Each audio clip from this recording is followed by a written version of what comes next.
तो नमस्कार। मनरेगा के निर्माण कार्यों पर लगी लेबर का आधार सीट है या नहीं, आधार ऑथेंटिकेशन है और लेबर आधार बेस्ड पेमेंट में परिवर्तित हो चुकी है या नहीं, यह पता लगाने का तरीका हम इस वीडियो में आपके लिए लेकर आए।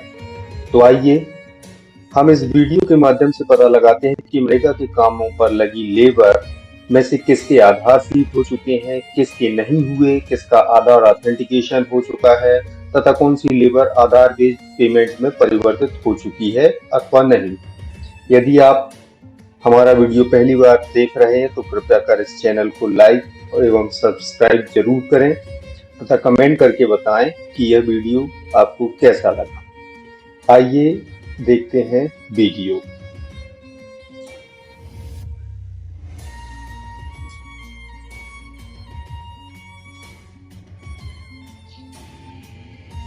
ये देखिए, नरेगा पोर्टल इस तरीके से खुलता है। इसमें रिपोर्ट वही MIS रिपोर्ट पर हम जैसे ही क्लिक करते हैं तो ये कैप्चा आता है। इसे कैलकुलेट करते हैं।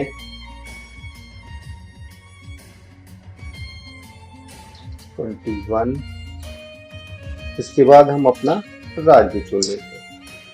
राज्य चुनने के बाद ये बहुत सारी रिपोर्टें खुल के सामने आती हैं। इसमें R6 वर्क प्रोग्रेस का .15 MNREGA MGNREGS daily status as पर ई मस्टर इश्यूड। इस रिपोर्ट को लेबर रिपोर्ट के नाम से भी सामान्य भाषा में कहा जाता है। इस पर जैसे ही हम क्लिक करते हैं तो स्टेट के सभी जिलों की, जिस दिन आप ये रिपोर्ट खोल रहे होंगे, जैसे अभी मैंने खोली तो आज ये ऊपर आज की तारीख लिखी हुई है। आज की तारीख किस जिले में कितनी लेबर लगी हुई है और उनमें से कितनी लेबर बिना आधार वाली लगी है, यह प्रदर्शित हो रहा है। हम अपने जिले की रिपोर्ट देखने के लिए अपना जिला चुनेंगे, पन्ना। पन्ना के बाद हम गुनौर के लिए यह रिपोर्ट देखेंगे। जैसे ही गुनौर पर हम पहुंच गए तो गुनौर की सभी ग्राम पंचायतों में कुल मिलाकर आज 2854 लेबर लगी है, जिसमें से 64 लेबर ऐसी है जिनकी डिमांड की गई है और उनके आधार सीड अभी तक नहीं हुए। यह पता लगाने के लिए बहुत सिंपल तरीका है। जैसे हम किसी ग्राम पंचायत को चुनते हैं, 65 देखिए रिछौड़ा। इस ग्राम पंचायत में आज कुल 90 लेबर लगी हुई है।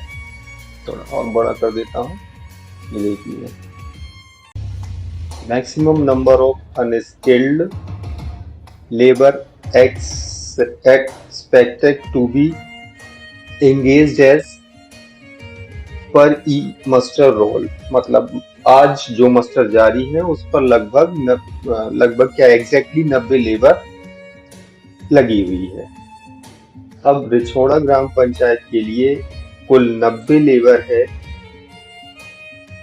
जिसमें से ये देखिए 10 लेबर ऐसी है जिसके आधार सीड नहीं हुए। कॉलम नंबर 7 में number of workers without UID।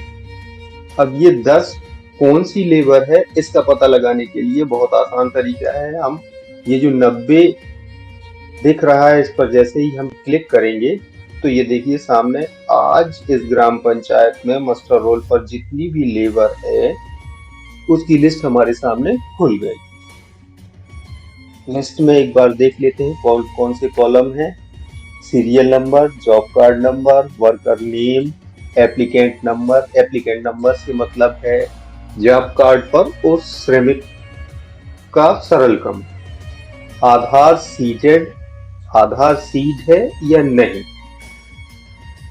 Aadhaar authenticated, मतलब उस लेबर का आधार ऑथेंटिकेशन हो चुका है या नहीं। और आखिरी में ABPS इनेबल्ड, मतलब आधार बेस्ड पेमेंट सिस्टम में वो लेबर परिवर्तित हो चुकी है या नहीं।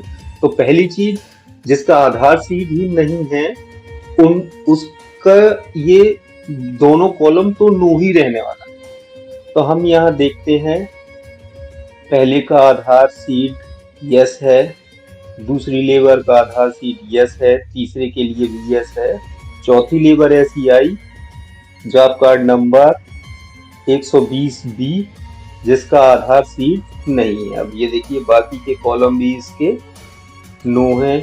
फिर इसके बाद ये सभी लेबर्स के आधार सीड किए गए हैं।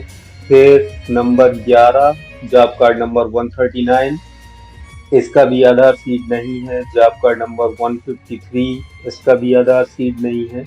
इस तरीके से जो वो 10 यहाँ संख्या बताई गई है, जब हम इस 90 की लिस्ट को क्रमशः ऊपर से नीचे तक देखें तो हमें वो 10 नाम मिल जाएंगे। आधार इसी तरीके से हम आधार ऑथेंटिकेशन देख लेंगे। इस कॉलम में जिनके सामने नो लिखा गया है मतलब उनका आधार ऑथेंटिकेशन भी नहीं हुआ।